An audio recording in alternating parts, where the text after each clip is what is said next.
Good evening दोस्तों।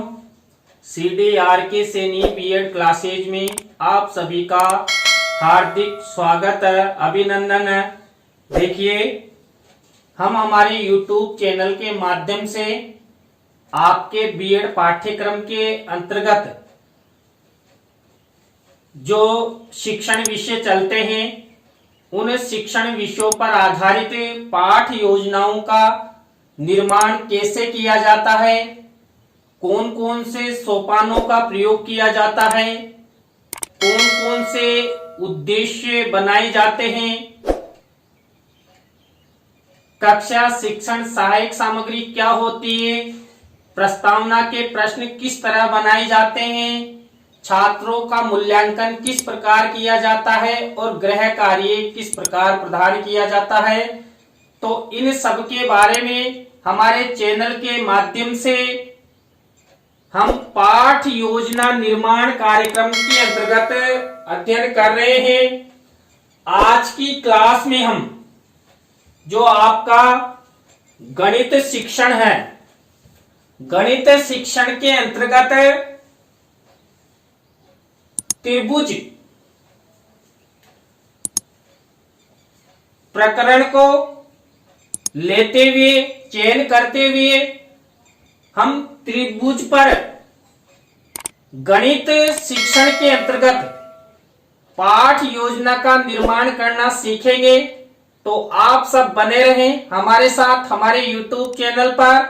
और यदि आप हमारे YouTube चैनल पर नए हैं तो सबसे पहले हमारे YouTube चैनल को सब्सक्राइब करें और पास ही बने बेल आइकन के बटन को दबा देवें, जिससे जब भी हमारे YouTube चैनल पर वीडियो अपलोड किए जाते हैं या लाइव क्लास चलाई जाती है तो उनके नोटिफिकेशन आपको मिल सके और आप पाठ योजना निर्माण संबंधी अधिगम कर सके, ज्ञान प्राप्त कर सके। तो देखिए, ये है जब आप पाठ योजना निर्माण करते हैं, उस पाठ योजना निर्माण के दौरान आप सबसे पहले श्यामपट्ट पूर्ति करते हैं। तो देखिए, मैंने ब्लैक शीट पर यहाँ पर श्यामपट्ट पूर्ति की है। वही विद्यालय का नाम, देखिए मैंने विद्यालय का नाम, अपने चैनल का नाम लिखा है CDRK सैनी बीएड क्लासेज। इसके बाद कक्षा 7 वर्ग ब, विषय गणित, कालांश चतुर्थ, और आज की दिनांक लिख दी है और समय 30 मिनट। और हमारा मेन जो प्रकरण है उसको 20 सेंटर में लिखा है त्रिभुज, और त्रिभुज को अंडरलाइन किया है, इन्वर्टेड कोमाज में बंद किया है।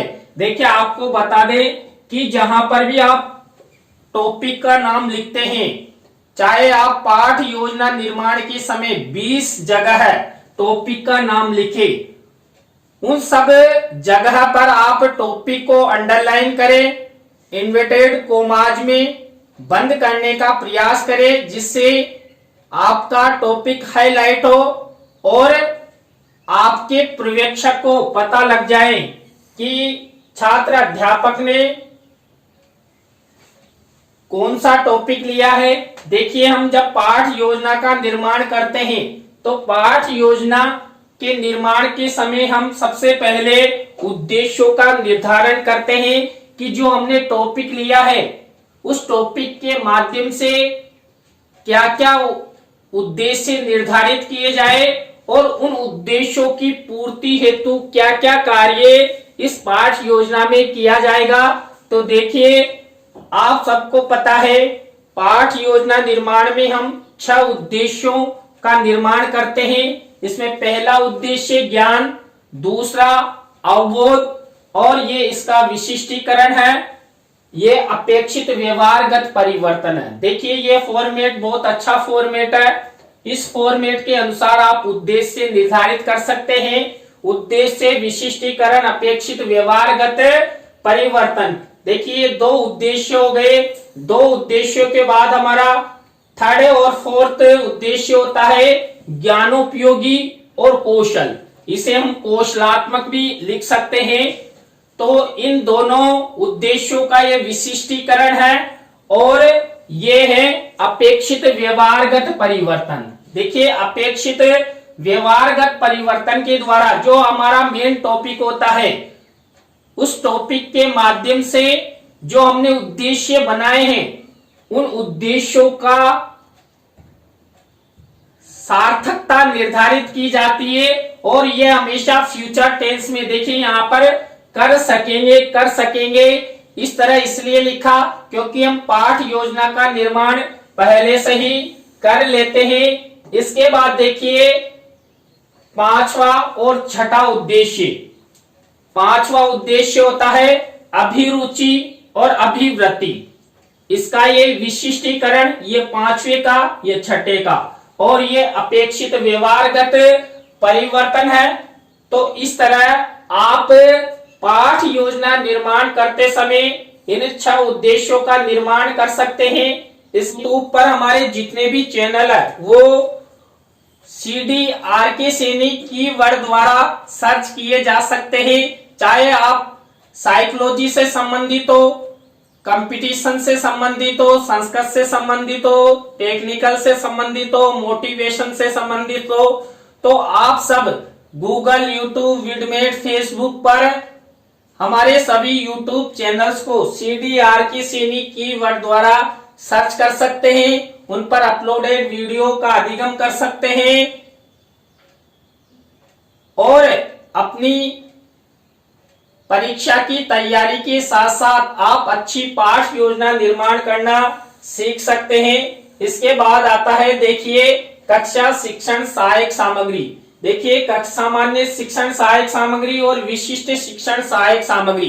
देखिए इसमें सामान्य तो सभी में एक जैसी होती है। आप किसी भी प्रकार की किसी भी विषय की पाठ योजना बनाएं, सामान्य शिक्षण सहायक सामग्री सभी के लिए होती है। लेकिन जो विशिष्ट शिक्षण सहायक सामग्री होती है उसके अंतर्गत हम उस पाठ योजना निर्माण में पाठ योजना एंड टॉपिक के अनुसार क्या क्या बनाएंगे, चित्र बनाएंगे, मॉडल बनाएंगे, प्रतिकृति बनाएंगे।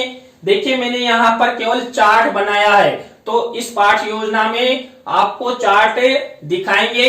इसके बाद पूर्व ज्ञान लिखा जाता है।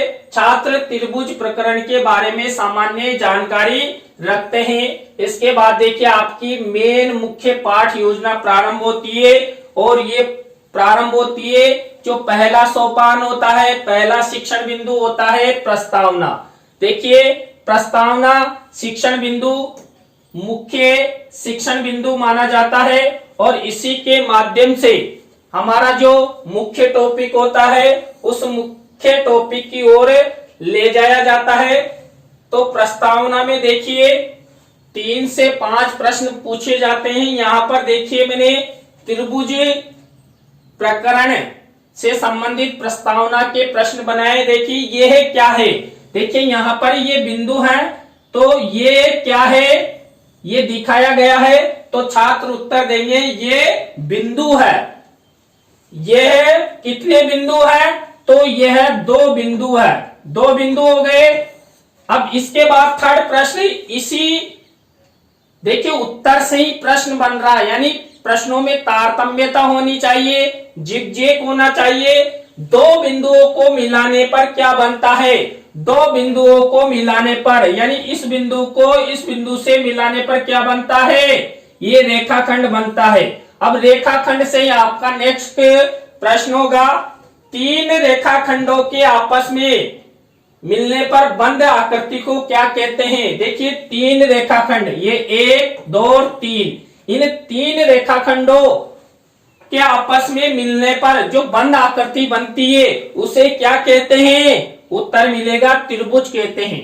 अब त्रिभुज के बारे में आप क्या जानते हैं, तो ये समस्यात्मक प्रश्न हो गया। इस तरह आप श्यामपट्ट में मिनीचर के माध्यम से प्रस्तावना निकाल सकते हो और मैंने आपको श्यामपट्ट के माध्यम से शिक्षण सहायक सामग्री के माध्यम से प्रस्तावना निकालना भी पहले जो हमारे पाठ योजना के वीडियो हमारे चैनल पर अपलोड है उनमें बता दिया है कि आप चित्र और जो श्यामपट्ट का मिनीचर होता है उसके माध्यम से सेंटेंस के माध्यम से कैसे प्रस्तावना के प्रश्न निकाल सकते हैं। दूसरा सोपान होता है उद्देश्य कथन। देखिए दूसरा जो सोपान है उद्देश्य कथन, उसमें क्या किया है, बच्चों आज हम सब त्रिभुज के बारे में विस्तार पूर्वक अध्ययन करेंगे, छात्र ध्यान पूर्वक सुनेंगे। देखिए जब पाठ योजना निर्माण करते हैं उस समय इस प्रकार लिखते हैं, लेकिन इसका जब प्रस्तुतिकरण किया जाता है तो ये जो मैंने प्रकरण पहले से लिख रखा था वो नहीं लिख सकते आप। उद्देश्य कथन करते हुए बच्चों आज हम त्रिभुज के बारे में विस्तार पूर्वक अध्ययन करेंगे, तो इस तरह बोलते हुए यहाँ पर त्रिभुज प्रकरण लिखते हैं, अंडरलाइन करते हैं, इन्वर्टेड कॉमाज में बंद करते हैं। इसके बाद देखिए प्रस्तावना और उद्देश्य कथन के बाद आपका थर्ड शिक्षण बिंदु, थर्ड सोपान, थर्ड चरण होता है प्रस्तुतिकरण। और मैंने आपको कई बार बता दिया है कि प्रस्तुतिकरण के अंतर्गत हम 3 शिक्षण बिंदुओं का चयन करते हैं। देखिए इसमें 3 शिक्षण बिंदुओं में पहला जो शिक्षण बिंदु है उसका चयन किया है हमने समकोण, न्यून कोण और अधिक कोण के बारे में। हम जो हमारा थर्ड शिक्षण बिंदु है इसमें समकोण, न्यून कोण और अधिक कोण के बारे में अध्ययन करेंगे। तो ये इसके विकासात्मक प्रश्न है और विकासात्मक प्रश्न छात्र अध्यापक छात्र अध्यापिका द्वारा पूछे जाते हैं और विकासात्मक उत्तर छात्र छात्राओं द्वारा दिए जाते हैं। देखिए यहाँ पर 90 डिग्री से कम के कोण को क्या कहते हैं, न्यून कोण। 120 डिग्री का किस प्रकार का कोण होता है, अधिक कोण। अब अधिक कोण के बाद समकोण, न्यून कोण और अधिक कोण के बारे में आप क्या जानते हैं, ये चिंतनीय हो जाएगा। और यहाँ पर यदि किसी छात्र को उत्तर आ रहा है तो उत्तर भी वो दे सकता है। तो इस तरह आप विकासात्मक प्रश्न बनाएंगे। विकासात्मक प्रश्नों के बारे में बाद आता है छात्र अध्यापक छात्र अध्यापिका कथन। देखिए छात्र अध्यापक छात्र अध्यापिका कथन में वही देखिए यहाँ पर शाम पट कार्य, मैथ में सारा कार्य ब्लैक बोर्ड पर किया जाता है। शाम पट कौशल आपको अच्छी तरह आना चाहिए। देखिए यहाँ पर शाम पट कार्य का मिनीचर है, शिक्षण सहायक सामग्री का मिनीचर है। आपको भी यहाँ पर तो लिखना है छात्र अध्यापक छात्र अध्यापिका कथन है, इसके बाद ये छात्र छात्रा क्रिया लिखना है और शाम पट कार्य आपको लगाना है मिनीचर ब्लैक शीट पर। देखिए मैंने यहाँ पर न्यून कोण, समकोण और अधिक कोण त्रिभुज के बारे में बताया है। इसके बाद शिक्षण सहायक सामग्री में समकोण त्रिभुज कैसा होता है, अधिक कोण त्रिभुज कैसा होता है, उसका मिनीचर लगाया है। तो यहाँ पर अब देखिए आप जो ये छात्र अध्यापक छात्र अध्यापिका द्वारा जो कथन किया जाता है उसी से हमारा नेक्स्ट जो स्टेप होता है वो पूरा होता है। देखिए यहाँ पर नेक्स्ट स्टेप में हमें जो हमने छात्र अध्यापक छात्र अध्यापिका इस शिक्षण बिंदु के अंतर्गत किया था उसी में से 3 से 5 प्रश्न बोध प्रश्न किए जाते हैं और छात्र बोध प्रश्नों का उत्तर देते हैं। देखिए छात्रों ने छात्र अध्यापक छात्र अध्यापिका ने यहाँ 3 प्रश्न किए और छात्रों ने उत्तर दिए। अब ये पहला शिक्षण बिंदु समकोण, न्यून कोण और अधिक कोण त्रिभुज के बारे में पूरा हो चुका है। इसके बाद देखिए जो ये हमारा चैनल है CDRK सैनी BEd क्लासेज, ये CDRK सैनी परिवार की ओर से संचालित है और इस चैनल के माध्यम से आपको BEd पाठ्यक्रम का अधिगम करवाया जा रहा है। तो आप सबसे अपेक्षाएं की जाती है कि आप हमारे चैनल को अधिक से अधिक सब्सक्राइब करें, मित्रों और सहपाठियों को शेयर करें, हमारी वीडियो को लाइक कमेंट और शेयर जरूर करें। दूसरा शिक्षण बिंदु देखिए, दूसरा शिक्षण बिंदु है, पहला शिक्षण बिंदु हमने अध्ययन कर लिया है, उसके विकासात्मक प्रश्न बना लिए, छात्र अध्यापक छात्र अध्यापिका कथन कर लिया, बोध प्रश्न पूछ लिए। तो ऐसे ही 3 स्टेप दूसरे शिक्षण बिंदु में होती है। यहाँ पर हम समबाहु, समद्विबाहु और विषमबाहु त्रिभुज के बारे में अध्ययन करेंगे। तो इस शिक्षण बिंदु को आगे बढ़ाने हेतु विकासात्मक प्रश्न किए गए हैं। 3 विकासात्मक प्रश्न पूछे गए हैं और 3 ही विकासात्मक उत्तर। अब देखिए यहाँ पर जो विकासात्मक प्रश्न पूछे गए हैं किनके द्वारा, छात्र अध्यापक छात्र अध्यापिका द्वारा। तो ये श्याम पट पर एक त्रिभुज का चित्र बनाकर पूछा गया। देखो यहाँ पर इस त्रिभुज में कितनी भुजाएं, इस त्रिभुज में कितनी भुजाएं हैं, 3।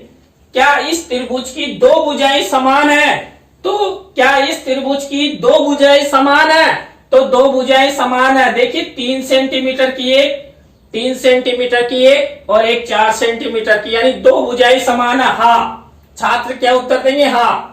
विषमबाहु त्रिभुज के बारे में आप क्या जानते हैं, या विषमबाहु त्रिभुज किसे कहते हैं, तो छात्रों ने उत्तर भी दे दिया है। जिस त्रिभुज की तीनों भुजाएं असमान हो तो उसे विषमबाहु त्रिभुज कहते हैं। अब देखिए इस थर्ड बिंदु का हम करेंगे छात्र अध्यापक छात्र अध्यापिका कथन। देखिए छात्र अध्यापक छात्र अध्यापिका कथन हो रहा है, वह त्रिभुज जिसकी तीनों भुजाओं की लंबाई समान हो तथा प्रत्येक कोण 60 डिग्री का हो उसे हम समबाहु त्रिभुज कहते हैं। देखिए समबाहु त्रिभुज का मैंने शिक्षण सहायक सामग्री में मिनीचर भी लगाया है। देखिए तीनों रेखाओं की लंबाई समान है 4-4 सेंटीमीटर, तीनों कोण 60-60 डिग्री के हैं। तो जिस त्रिभुज की तीनों भुजाएं समान हो, प्रत्येक कोण 60 डिग्री का हो यानी बराबर हो, उसे समबाहु त्रिभुज कहते हैं। और देखिए यहाँ पर विषमबाहु त्रिभुज, विषमबाहु त्रिभुज में क्या होता है, तीनों भुजाएं असमान होती है। देखिए एक 7 सेंटीमीटर की, एक 3 सेंटीमीटर की, एक 6 सेंटीमीटर की। और समद्विबाहु त्रिभुज में क्या होता है, 2 भुजाएं समान होती है। देखिए 4-4 सेंटीमीटर की 2 भुजाएं हैं और एक 5 सेंटीमीटर की। तो ये छात्र अध्यापक छात्र अध्यापिका कथन किया गया है। अब इसके बाद हम क्या करते हैं, इसी में से बोध प्रश्न करते हैं। देखिए बोध प्रश्न यहाँ पर किए गए हैं। बोध प्रश्न वही 3 से 5 बोध प्रश्न आपको पूछने हैं। किसमें से, जो आपने अभी छात्र अध्यापक छात्र अध्यापिका कथन किया ना, समबाहु समद्विबाहु और विषमबाहु त्रिभुज के बारे में हमने अध्ययन किया। अब हमारे चैनल का मोनो है CDR के Saini B Ed classes by CL Saini. तो CL सैनी आपके लिए, आपके अधिगम के लिए, आपके बीएड पाठ्यक्रम की परेशानियों को दूर करने हेतु हमेशा तत्पर है।